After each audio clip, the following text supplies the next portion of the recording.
जय जगन्नाथ। नमस्कार प्रिय दर्शक बंधु। मु संतोष कुमार दास आपण मानक मोर channel Maharshi astro and vastu research centre को स्वागत जनाउछि। दर्शक बंधु, आज एपिसोड आम आलोचना करबा जे विवाहर दिग एवं बर बा कन्या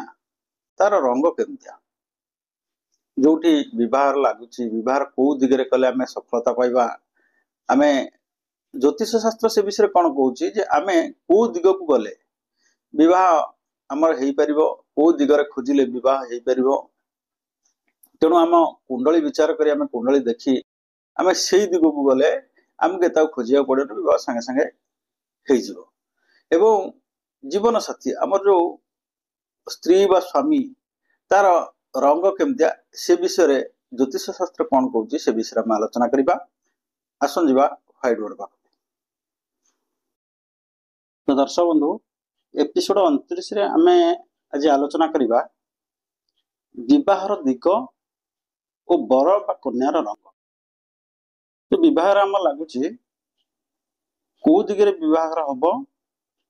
एवं बर यदि झील होता है से बरर कलर रंग केमिति हेतिबो, पुओ होता है से कन्यार रंग केमिति हेतिबो से विषय में आलोचना करबा। आमे विशेष करी कौन करथाउ गोटे लग्न आमे नबा, सपोज कर्कट लग्न हला। लग्न ठारू सप्तम घर आमे विवाह दाम्पत्य जीवन ए सब विषय आमे आलोचना करथा बा गणना करथा। यदि लग्न ही हला सप्तम घर की हला, एटा सप्तम घर हला, बुझ पाले कि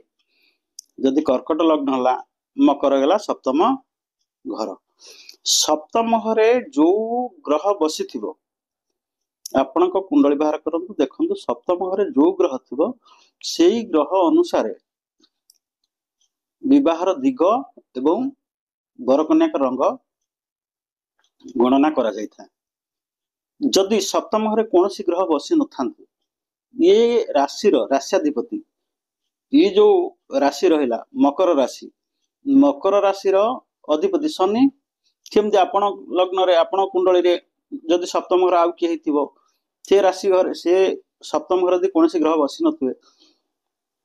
से राशि राश्याधिपति अनुसार विवाह दिग एवं वर्ण आमे ठीक करथाउ।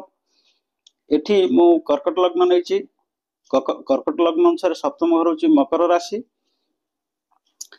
जदि सप्तम घरे रवि बसी थांते, एठी रवि थांते, ताले विवाह दिग केउ दिगरे हबो ना पूर्व दिगरे। देखंतु हमर वास्तुशास्त्र रे केतेटा दिग अछि, हमर टोटली अछि 10टा दिग। आमे विवाह रे कहिताउ 10 दिग पाळन को साक्षी रखी पानी ग्रहण करिताउ। 10 दिग ये हला पूर्व, ये हला पश्चिम, ये हला उत्तर, ये हला दक्षिण, ये हला ईशान कोण, ये हला अग्नि कोण, ये हला वायु कोण, ये हला नैऋत्य कोण। बुझेला? ये गला 8टा दिग, 1 2 3 4 5 6 7 8 8टा दिग। आउ दुईटा दिग किए ना आकाश गोटा दिग, पाताल गोटा दिग, 10 दिग। तेणु आकाश पाताल को छाड़ी देले आमे 8टा दिग विषय वर्णना करि थाउ। जदि रवि सप्तम घरे रवि थांती ताहले आपण जानतु पूर्व दिगरे विभागर हबो। आ से पुओ बा झियो तार रंग केमते हेतबो श्वेत गोरा। श्वेत गोरा माने गोरारु आउर अधिका व्हाइट कलर जोटा कहंती, संपूर्ण गोरा रंग श्वेत गोरा हैथबो। बुझि पाले कि जदि चंद्र थांती सप्तम घरे, जदि रवि न थाई कि चंद्र थांती, जदि चंद्र थांती ताहले को दिग हबो वायु कोण, पूर्व ए उत्तर एवं पश्चिम कोण, ए कोण वायु कोण। अपन देखिबे आपण घर अनुसार पूर्व एवं उत्तर कोण रे वायु कोण रे पूर्व एवं उत्तर कोण वायु कोण रे विवाह ठीक हो। जदि चंद्र थांती सप्तम घरे हला, आ रंग केमती हेतबो से श्वेत गोरा हेतबो, गोरारु आउरी अधिका। गोटे चंपा गोरा अछि, से गोरा ठारू आउरी अधिका गोरा हेतो जदि सप्तम घरे चंद्र थांती आपण जानतु उत्तर पश्चिम कोण रे वायु कोण रे हबो एवं श्वेत गोरा हेतो पिला जदि सप्तम घरे मंगल थांती जदि मंगल थांती ताले को दिगरे हबो ना दक्षिण दिग बुझि पाले कि जदि मंगल थांती ताले दक्षिण दिग हबो केमितिया रंग हेतबो पिलार ना ताम्र गोरा तंबा कलर जेमतिया सेटा गोटा पिला थांते रेडिश नाली गोरा थांती ताम्र गोरा बुझि पाले कि जदि बुध थांती एठी बुध थांती ताले को दिगरे हबो उत्तर दिग ए दिगरे हबो उत्तर दिगरे बुझि पाले कि जदि बुध थांती सप्तम घरे ताले बर बा कन्यार रंग केमती तो श्यामल वर्ण गोरा नुह किंबा कला नुह श्यामल वर्ण रही बुझी पारे कि जदि बुध थांती जदि बृहस्पति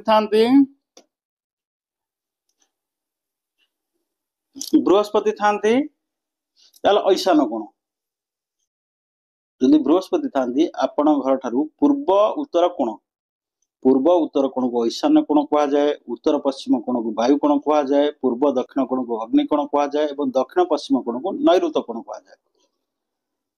बुझी पाले कि जदि बृहस्पति थांती ताले ईशान्य कोण रे पूर्व उत्तर कोण रे दिगरे एई दिगरे विवाहर पूर्व उत्तर दिगरे ईशान्य दिगरे बर बा कन्या रंग केमती हेतो ना चंपा गोरा हमर चंपा फूल जेमतिया देखिथिबे आपण चंपा गोरा है तो पूरा हलदी गोरा जाओ चंपा गोरा है जदि सप्तम घरे शुक्र थांती जदि सप्तम घरे शुक्र थांती ताहले कोन हेतबो ना अग्नि कोण पूर्व और दक्षिण दिग पूर्व एवं दक्षिण दिगरे जे आपण संधान जानती ताहले विवाह ठीक हे जिवो बुझि पाले कि जदि सप्तम घरे शुक्र थांती पूर्व एवं दक्षिण दिग को आपण जोगाजोग करिवे बर बा कन्या रंग केमती हेतबो ना कला बुझि पाले कि बर बा कन्या रंग कला हेतिबो कला रंगर बर बा कन्या आपन को मिलिबे जदि शनि थांती ताले आपण पश्चिम दिगरे जोगाजोग करिवे बुझि पाले कि जदि सप्तम घरे शनि थांती पश्चिम दिगरे जोगाजोग करिवे बर बा कन्या रंग केमती हेतबो यदि शनि थांती सप्तम घरे ताले कला हबो यदि सप्तम घरे शनि थांती ताले कला रंगर पुओ कि झियो मिलिबो जदि सप्तम घरे राहु थाए जदि सप्तम घरे राहु रहिला आपण नैऋत्य कोण देखिबे दक्षिण पश्चिम दिग को देखिबे नैऋत्य दिगरे दक्षिण पश्चिम दिगरे आपण जोगाजोग कले बाहागर हो आउ बरबा कन्या रंग केमती है पांडुर वर्ण बोले आपण देखंतु जे कलारू अधिका गोरारू ईषत कम संपूर्ण श्यामल वर्ण ठारू अधिका गोरा टिके हेतो बुझिबा लगी जदि सप्तम घरे केतु थाए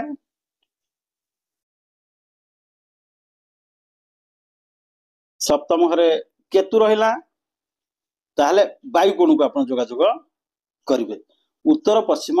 कोण को आपण जोगाजोग करिवे ताहले मिश्रित माने गोरा नुह बेसी श्यामल कलर आपन को मिलिबो टिके कलारू अधिका टिके गोरारू कम श्यामल कलर बर बा कन्या आपन को मिलिबो सब बेले में लग्न देखंतु लग्नर सप्तम घर मु पूर्व एपिसोड कहली सप्तम घर आमे बर केमतिया मिलिबो कन्या केमतिया मिलिबो दाम्पत्य जीवन वैवाहिक जीवन केमती कटिबो ये सब विषय हम विचार करता है तेणु लग्न जदि आपण जो लग्न हेतबो सपोज आपनकर ए लग्न कर्कट लग्न न होइकरी आपनकर कन्या लग्न होइगला कन्या लग्न आप सप्तम घर किए गला मीन राशि बुझिबा लगी जदि कन्या लग्न ला सप्तम घर मीन राशि हला आपण मीन राशि जो आधे सप्तम घर जो ग्रह बसिथिबे से अनुसार आपण विचार करिवे जदि रवि अवस्थांति पूर्व दिगु आपण जोगाजोग करिवे चंद्र अवस्थांति वायु दिगु आपनकर उत्तर पश्चिम दिगु जोगाजोग करिवे जदि मंगल अवस्थांति दक्षिण दिगु जोगाजोग करिवे जदि बुध अवस्थांति उत्तर दिगु जोगाजोग करिवे जदि बृहस्पति अवस्थांति ताला आपण पूर्व उत्तर कोण जो रहला पूर्व उत्तर कोन ईशान दिग को आपण जोगाजोग करिवे जदि शुक्र बसतांती ताले अग्नि कोन अग्नि दिग पूर्व दक्षिण दिग को आपण जोगाजोग करिवे बुझि पाले कि जदि शनि बसतांती आपण पश्चिम दिग रे जोगाजोग करिवे हला जदि राहु बसतांती ताले नैऋत्य दिग दक्षिण पश्चिम कोण जोटा रहला आपण घर रो नैऋत्य दिग रे जोगाजोग करंतु हे जिवो जदि केतु बसतांती ताले आपण वायु कोण उत्तर पश्चिम दिग जोटा रहला उत्तर पश्चिम दिग को कोण को सेई दिग को जोगाजोग करंतु ताले विवाह हे जिवो जदि कोनसी ग्रह बसी नथांती सप्तम घरे से राशि रो अधिपति जे जे हमें कन्या लग्न नीचे ये गला सप्तम घर ला मीन राशि बुझि पाले कि मीन राशि रो अधिपति ये घरे ए सप्तम घरे केही ग्रह नाहांती मीन राशि रो अधिपति के ना बृहस्पति हम जानिचे मीन राशि रो अधिपति ले बृहस्पति तेणु बृहस्पति दिग किए से ना ईशान्य कोण पूर्व उत्तर कोण रे आपण जोगाजोग कले ए दिगरे ईशान्य दिगरे आपण जोगाजोग कले बागर आराम से ही जीवो बेसी आपण खोजिबा पड़ियोनी बुझि पाले कि तेणु सब बेल पे आपण कुंडली लग्न रो सप्तम घर कुंडली रो सप्तम घरे कु ग्रह बसती कहि देथिली लग्न को 1 नंबर धरि करी आपण आंटी जदी घर संख्या न लेखा जाई थाए आपण लग्न को 1 नंबर धरि आंटी क्लॉकवाइज गणित जो घर 7 नंबर हबो सेटा होची आपनकर सप्तम घर सप्तम भाव बुझि पाले कि लग्न को 1 नंबर धरि आंटी क्लॉकवाइज आपण गणि जिवे जो घर ला 7 सेटा होची सप्तम भाव से सप्तम भाव रे को ग्रह बसचंती सेही ग्रह के अनुसार आपण देखिबे बुझि पाले कि तेणु सेही ग्रह के अनुसार बेले बेले सप्तम रे दीटा ग्रह बसतांती आपण दीटा दिगरे आपण जोगाजोग देखौची ए दिगरे आपण जोगाजोग कले हे जिवो से दिगरे आपण जोगाजोग कले हे जिवो बुझि पाले कि तेणु बेले बेले कोनसी ग्रह नथांती जो जदि ग्रह केही नथांती सेही राशि रो अधिपति तांकरी अनुसार आपण जोगाजोग करिवे ताले विवाह जल्दी हे जिवो एवं आपन को ई अनुसार रंग जो कहली सी अनुसार सी रंगर वर बा कन्या आपन को मिलिबो।